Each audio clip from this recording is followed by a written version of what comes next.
Hello guys, Ram Ram ji. Welcome back to our vlog. कैसे हैं आप? होप अच्छे होंगे। मैं यहाँ बहुत अच्छे से हूँ। तो भाई सर्दियाँ शुरू हो गई हैं और क्रिसेंथेमम की बात ना हो, गुलदाउदी की बात ना हो, तो ऐसे कैसा हो सकता है। और आप अगर प्लांट लवर है ना, तो गुलदाउदी तो आपके घर में आई गई होगी, और नहीं आई है तो कोशिश कर रहे होंगे कि ले आए। तो बिल्कुल सही कोशिश कर रहे हैं, आप लेकर आइए। देख रेख का जिम्मा मैंने उठा रखा है, मैं उठाऊंगी जिम्मा कि कैसे कैसे आपको देख रेख करनी है गुलदाउदी की। गुलदाउदी में देखिए इस तरह से बहुत सारे बंचेस में फूल आ जाते हैं। ये जो फूल होते हैं ना, ये काफ़ी लंबे टाइम तक चलते हैं वैसे भी। और इनकी देख रेख कैसे करनी चाहिए वो तो सारा यूट्यूब पे भरा पड़ा है कि इसमें खाद डालिए, ये डालिए, वो डालिए, ये डालिए। तो ये सब तो हम कर लेते हैं, लेकिन फूल खिलने के बाद फिर से लापरवाही होती है अनजाने में। तो अनजाने में वो गलती आपसे ना हो, तो इसी का इलाज लेकर मैं आई हूँ आज। क्या इलाज है कि जब हम ये देखिए फूल जो है वो खिल रहे हैं, अच्छे से फूल खिल गए हैं, और इन फूलों को अब हम कैसे रखें। अब ये तो हार्ड नहीं है, इनका बहुत ही सॉफ्ट होता है, इनका जो लीव्स होती है ना वो बहुत सॉफ्ट होती हैं। तो हम कैसे इनको रखें और कैसे लंबे टाइम तक इनको चलाएं। 10 से 15 दिन आराम से ये चल जाते हैं, और ज़्यादा ही चल जाते हैं। तो इनकी देख रेख खिलने के बाद कैसी होनी चाहिए। पौधे में फूल खिल गया उसके बाद काम खत्म नहीं होता है, उसके बाद इसकी देखभाल और ज्यादा होती है। जैसे बच्चा हो जाता है उसके बाद थोड़ा सा जो देख रेख और ज्यादा होती है ना, हर हरकत पे ध्यान रखना पड़ता है बच्चे की पे, वैसे ही इनका भी ध्यान रखना पड़ता है हमें हर हरकत पे।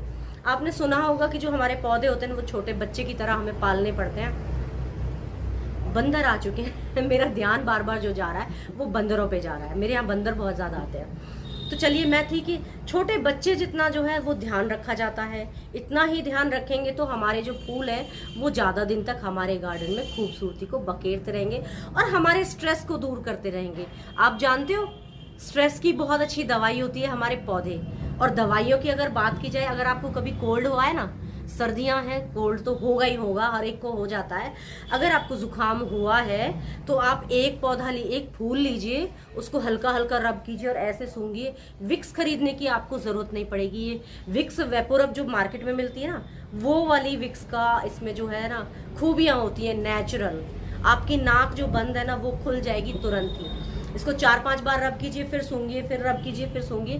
3-4 बार सूंघेंगे तो आपकी नाक सही हो जाएगी। ये एक बार एक्सपेरिमेंट करके देखिएगा, मैंने खुद ने किया है तो बता रही हूँ आपको। तो चलिए, पहले हम क्या करते हैं, जब इसका पौधा छोटा होता है, कलियां आनी शुरू होती हैं, तो हम खाद डालते हैं, वर्मी कंपोस्ट डालते हैं, एनपीके डालते हैं।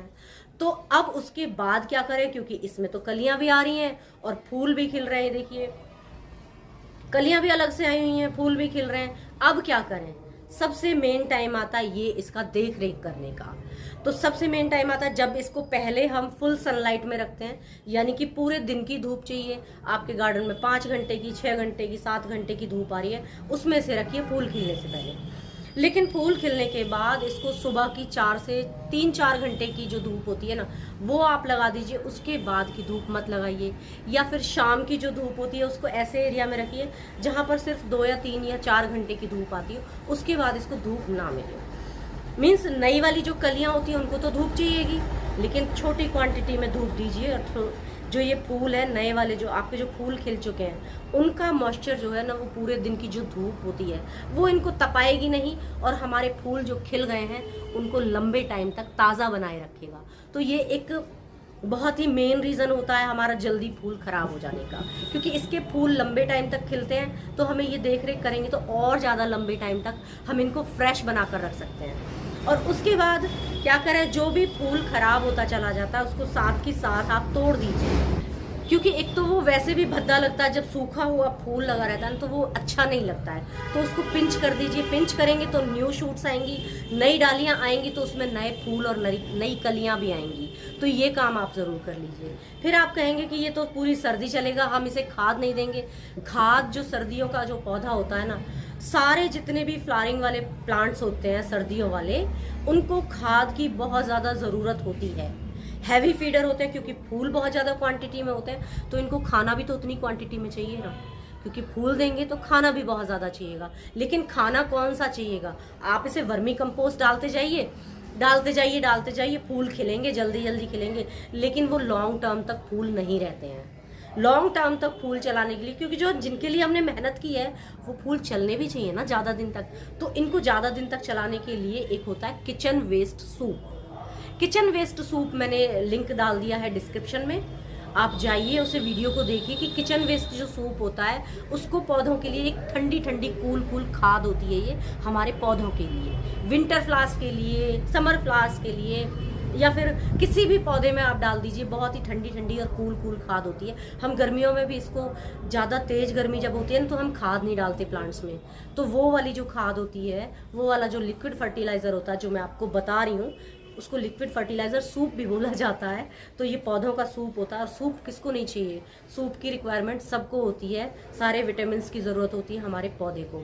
तो ये ठंडी ठंडी कूल खाद आप ज़रूर दीजिए। किचन वेस्ट से बनती है, कैसे कैसे बनती है फुल वीडियो डिस्क्रिप्शन में लिंक है, आप जाइए और उसे क्लिक कीजिए और देखिए कि मैंने वो खाद कैसे कैसे बनाई है।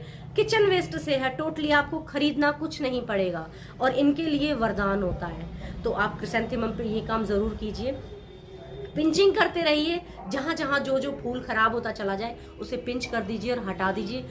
पौधा भी खूबसूरत लगेगा और पौधे को एनर्जी भी भरपूर मात्रा में मिलेगी। तो आप इस काम को जरूर कीजिए। तो गाइज, आपको ये वीडियो कैसी लगी? अगर अच्छी लगी तो एक लाइक जरूर बनता है। चैनल पर नए हैं तो सब्सक्राइब जरूर कर लेना।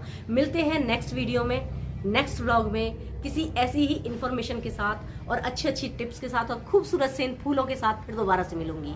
Bye bye, take care and stay safe. And पौधे जरूर लगाते रहिए, पौधे लगाना आपका फर्ज है।